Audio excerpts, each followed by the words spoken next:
Hi hello everyone, we are going to start our new chapter that is probability.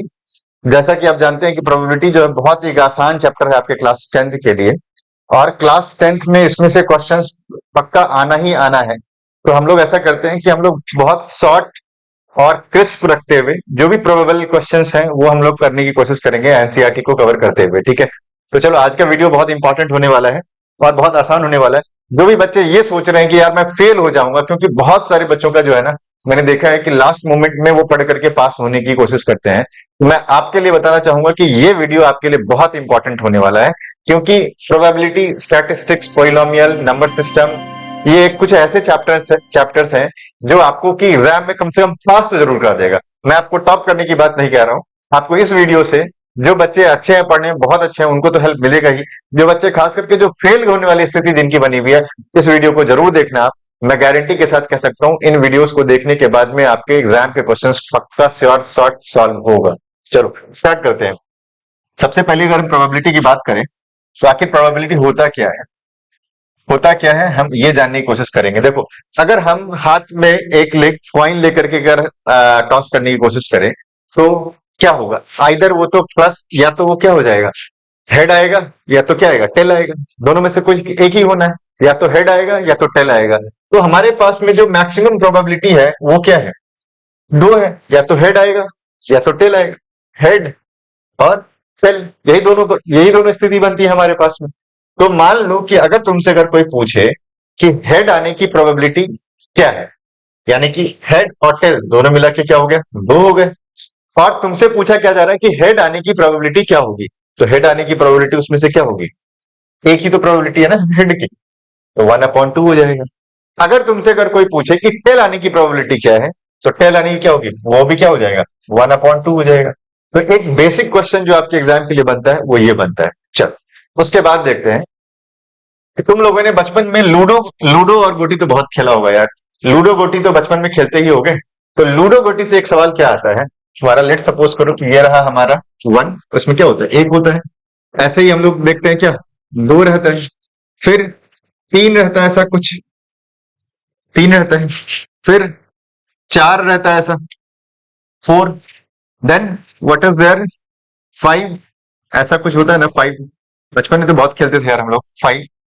ठीक है, और फिर रहता है क्या हमारे पास 6, ये होता है 6। ठीक है, तो 6 की लालसा तो सबको रहती है कि 6 आ जाए, 6 आ जाए, डग डग डग डग डग डग 6 आ जाए। तो 6, अगर मान लो तुमसे पूछा जाए कि 6 आने की प्रोबेबिलिटी क्या होगी, what will be the probability of getting 6 when you throw a dice. अगर डाइस को अगर हवा में उछाला जाए तो 6 आने की प्रोबेबिलिटी क्या होगी? तो तुम खुद बताओ कि 6 इसमें से क्या है, एक है क्या? 6 तो एक ही है ना।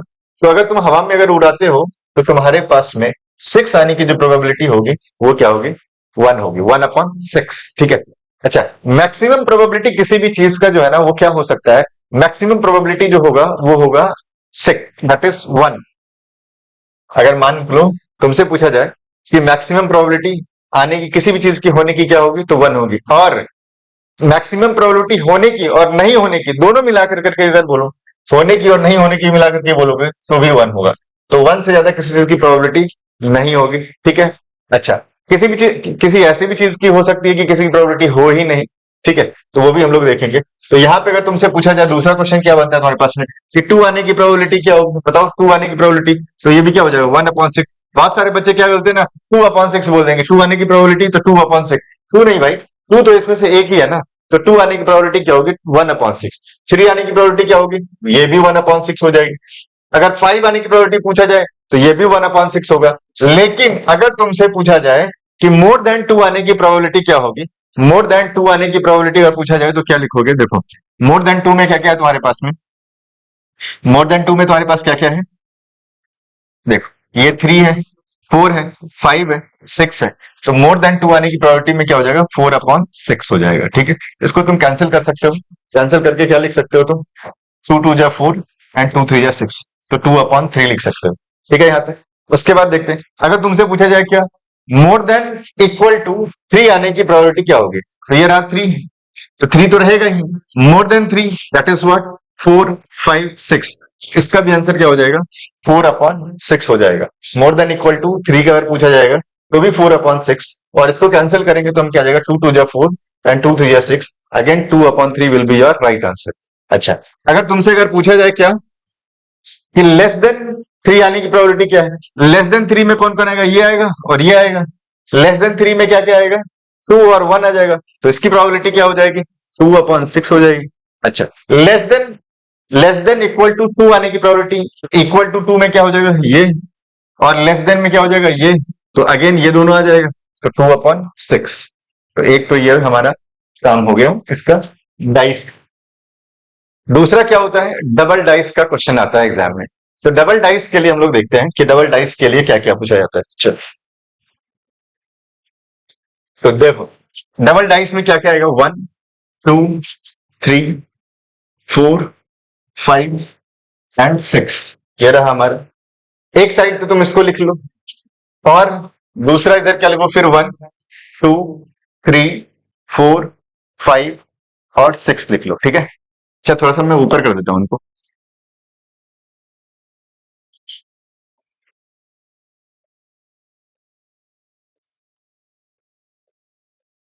ठीक है।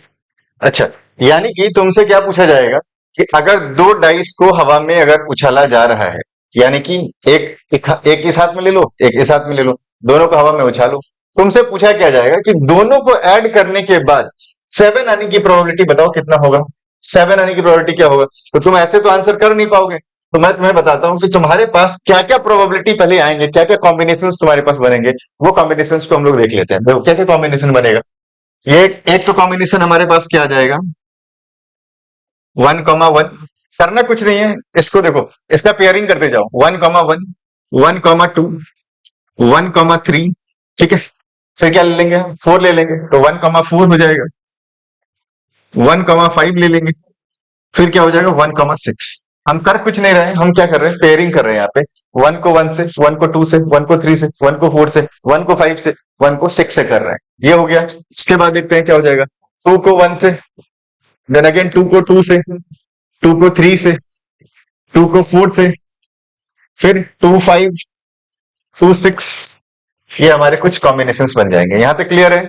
फिर देखो क्या हो जाएगा, 3 को 1 से, 3 को 2 से, 3 को 3 से, 3 को 4 से करेंगे, तो एक चीज तो अपना कांस्टेंट हम रखते जा रहे हैं, बाकी दूसरा हम वहां से उठाते जा रहे हैं, तो 3 5 हो जाएगा, 3 6 हो जाएगा। अच्छा, ये वाला देखो क्या हो जाएगा, फिर 4,1 4,2 4,3 4,4 4,5 एंड 4,6, ये हो गया अपना, ठीक है। फिर क्या करेंगे, 5 से लेंगे हम, 5,1 5,2 5,3 5,4 5,5 एंड 5,6, ये हो जाएगा अपना। अच्छा, लास्ट में अपने पास क्या बच रहा है, ये 6 वाला बच रहा है, तो 6,1 6,2 6,3 6,4 6,5 एंड 6,6, ये हो गया अपना। अच्छा, तुमसे क्वेश्चन क्या पूछा गया था, मैंने क्या पूछा था तुमसे कि तुम मुझे बताओ कि अगर दो डाइस को हवा में उछालते हैं अगर हम, तो 7 आने की प्रोबेबिलिटी क्या होगी। तो 7 देखो, अब तुम यहां से देखो कि 7 कहां कहां आ रहा है, 1 + 6 7, 2 + 5 7, 3 + 4 7, 4 + 3 7, 5 + 2 7, 6 + 1 7। अगर इसके अलावा भी अगर कोई अगर तुम्हें दिखाई दे रहा है तो मुझे बता दो। मैं उम्मीद करता हूं कि इसके अलावा और तुम्हें कुछ नहीं मिलेगा। यही जो टोटल है हमारे कितने हो गए, 1 2 3 4 5 6, यानी कि टोटल कॉम्बिनेशन में से जो हम अगर ऐड करने जब जाएंगे तो हमारे पास टोटल जो 7 आने की प्रोबेबिलिटी होगी वो क्या होगी, 1 2 3 4 5 6। टोटल कॉम्बिनेशन हमारे पास कितना है, टोटल कॉम्बिनेशन अगर तुम देखोगे, अगर तुम चेस वगैरह खेलते हो तो वहां से देख सकते हो, 1 2 3 4 5 6, 6 ये हो गए, 6 नीचे हैं। टोटल कॉम्बिनेशन हमारा कितना हो जाएगा, 36। 36 में से 6 हमारे हैं क्या, ऐसे कॉम्बिनेशन बनेंगे कि जिसमें से 7 आने की प्रोबेबिलिटी होगी। तो हमारे पास में प्रोबेबिलिटी क्या हो जाएगा, 6/6 अपॉन 36। ये तो रहा इसका प्रोबेबिलिटी। 7 की प्रोबेबिलिटी हुई। अगर तुमसे कोई पूछेगा कि 7 आने की प्रोबेबिलिटी क्या होगी, तो 7 के लिए हमारा 6/36। मैं तुमसे पूछता हूं कि तुम मुझे बताओ कि हमें 8 आने की प्रोबेबिलिटी क्या होगी। तुम कमेंट सेक्शन में मुझे बताओ कि 8 आने की प्रोबेबिलिटी क्या होगी। देखते हैं, बता देता हूं मैं। 8, एक तो ये रहा 1, 5 + 3 8, 4 + 4 8, 3 + 5 8, 6 + 2 8। तो 1 2 3 4 5, यानी कि 5 बार ऐसा होगा जब हम दो डाइस को हवा में उछाल रहे होंगे, तो 5 बार ऐसा रहेगा कि उसमें 8 आने का हमारे चांसेस रहेंगे। इसका क्या हो जाएगा? 5/36, 8 आने की प्रोबेबिलिटी। अगर ऐसे ही तुमसे अगर 9 आने की प्रोबेबिलिटी अगर पूछी जाए तो क्या बोलोगे? 6 + 3 9, 5 + 4 9, 5 + 4 9 अगेन, 6 + 3 9। तो ये कितने हो जाएंगे? टोटल 4। तो ये क्या हो जाएगा? 4/36। ये किसकी प्रोबेबिलिटी है? तो 9 आने की प्रोबेबिलिटी है। अगर तुमसे 10 पूछा जाए तो 6 + 4, 10 का अगर पूछा जाए तो 6 + 4, 5 + 5, 4 + 6। तो ये तुम्हारे पास कितना हो गया? 3। तो 3/36, 10 आने की प्रोबेबिलिटी। 11 आने की प्रोबेबिलिटी, 6 + 5 11, 5 + 6 11, 2/36। अगर तुमसे पूछा जाए कि 12 आने की प्रोबेबिलिटी क्या होगी, 12 आने की, तो 6 और 6,6 है, तो ये क्या हो जाएगा? 1/36, 1/36। अच्छा, वैसे ही अगर पीछे की ओर जाओ, मैं 7 से स्टार्ट किया था। अगर तुमसे पूछा जाए कि 6 आने की प्रोबेबिलिटी क्या होगी, दोनों डाइस का मिलाकर करके 6 आने की प्रोबेबिलिटी क्या होगी, तो कौन कौन सा ऑप्शन बनेगा हमारा? 1 2 3 4 5, 5/36। 6 का क्या हो जाएगा? 5/36। 4 का पूछेगा कोई तो, या 5 का पूछे तो 4 + 1 3 + 2 2 + 3 1 + 4। कितना हो गया ये? 1 2 3 4, 4/36। ये हो गया तुम्हारा। यानी कि डबल डाइस से रिलेटेड जो भी क्वेश्चन अगर आपके आते हैं, तो आप इजिली इस टेबल को बना करके सॉल्व कर सकते हैं। ठीक है, चलो यहां तक तो बात समझ में आ गई है। आगे का जो है हम थोड़े से अगले लेक्चर में देखते हैं कि हम आगे की चीज को हम कैसे आगे बढ़ा सकते हैं। ठीक है।